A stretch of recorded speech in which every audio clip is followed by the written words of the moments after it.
Hello, JPU family. Caribbean politics just took a drastic turn.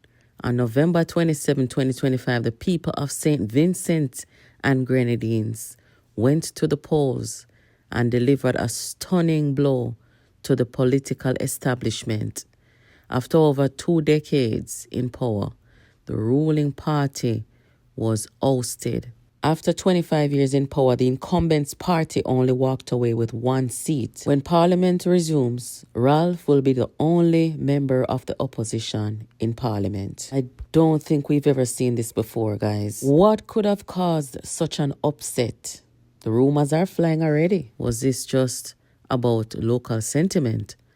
Or was there outside influence at play from neighboring Jamaica? Today, let us break it down. The election in St. Vincent and Grenadines saw a landslide win for the opposition New Democratic Party, led by Godwin Friday. The NDP secured a dramatic majority, winning 14 out of 15 seats in Parliament.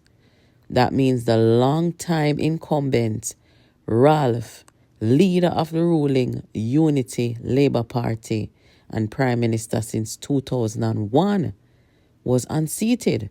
This marks an end of a 25-year reign, a major political shift for the people of St. Vincent and Grenadines.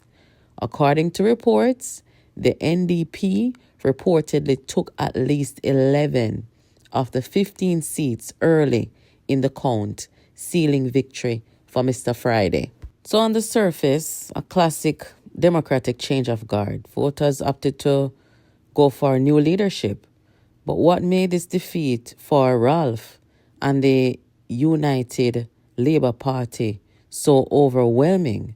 Prior to the election, observers described the 2025 vote as potentially vital to the survival of the 2 major political parties, a sign that support for the ULP had eroded significantly. The regional body CARICOM deployed an election observation mission to monitor the election, reflecting the high stakes and regional interest in clean democratic process. Some of the people of St. Vincent and the political analysts, they said that the electorate was ready for change and possibly frustrated with long tenure economic pressures and, generational fatigue. This wasn't just about 1 or 2 constituencies. It was a sweeping rejection. The truth is, when a party has ruled for more than 2 decades, the ground can shift even if there's no scandal. Voters often seek renewal, right? I'm sure you guys were watching what was going on over there in St. Vincent. So let me ask you this. Did Jamaica really play a role? Well, in the run-up to the vote, Ralph publicly accused outsiders of meddling. He claimed that campaigners, quote, lawyers and activists from Trinidad and Tobago had entered St. Vincent and Grenadines to support the opposition just before election day. I don't think anyone made much of this claim because Ralph had people of influence come into the country to support his party, and there hasn't been any claim of anything illegal by major news media against either party.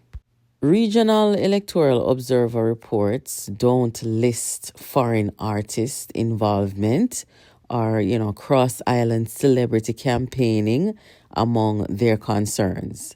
We've seen these things, in Jamaica, in other countries in the region, and it's never been a problem, really. This time around, we can't ignore the fact that there was an overwhelming dancehall presence and influence in St. Vincent and Grenadines election.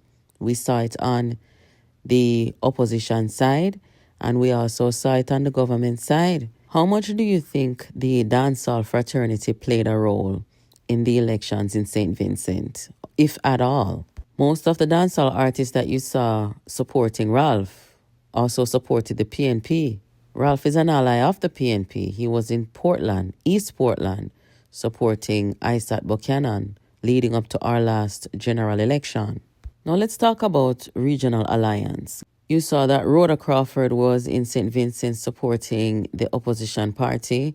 And as you can see here, this is the opposition leader, no Prime Minister of St. Vincent and Grenadines. He was at the 2017 JLP conference. Guys, in Jamaica, we know that the People's National Party was once the most popular sort of celebrity political party in the region for a long time. Now that the PNP is in its 10th year in opposition, and now with Ralph falling from grace with one seat, could we see a domino effect in the region where our regional political alliance is concerned? The Caribbean region is politically interconnected. We know that. CARICOM has often been more than an economic or social grouping.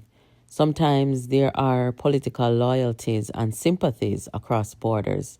For example, if a long-standing party in one country falls, as happened in St. Vincent and Grenadines, some speculate that allied parties or regional sympathizers elsewhere might feel the pressure. We talk about the role of the PNP in the region, historically influential in several Caribbean circles. But recent events in Jamaica itself complicate that picture. In the 2025 Jamaican general election, the Jamaica Labour Party under Andrew Holness's leadership secured yet another win. That suggests that at least in Jamaica, PNP, even if once regionally influential, is not riding a wave of momentum right now. If you've been watching the politics regionally, you would know that Ralph over there in St. Vincent and Grenadines, in my view, has leaned on Jamaica many times over his 25 year in power. Some would say for the popularity or to continue, having his momentum in his own country.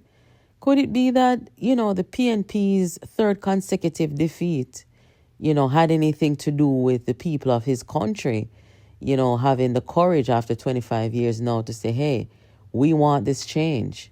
Where the dancehall artists are concerned, how much do you think that they actually had an influence on the election? In my opinion, I don't think they had much of an influence, to be honest. I mean, where the opposition party is concerned, having Shensia there and, dancing and everything, maybe that gave the young people and the new generation a vibe, yes.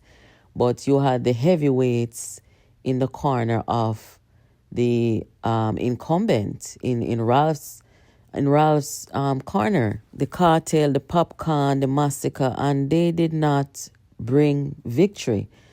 I mean, the landslide, having one dege seat out of 15, that says a lot, right? And they could not bring any victory for the PNP either. So I think in both cases, it is a clear representation of homegrown democratic wave, a people's verdict, not a foreign imported one or a dancehall dominated one. In my opinion, it is the people in both countries who, stood up and determined their own future. And that is a good thing, right? So what does this mean for dancehall going forward? Dancehall artists being brought into the political arena to influence people. What does that mean? To be very honest, after seeing the dancehall people them in both countries like never before in the politics and doing their thing, I am convinced that they don't have any influence on elections. They don't, in my opinion. I don't know about any place else, but I'm talking about in the Caribbean, right?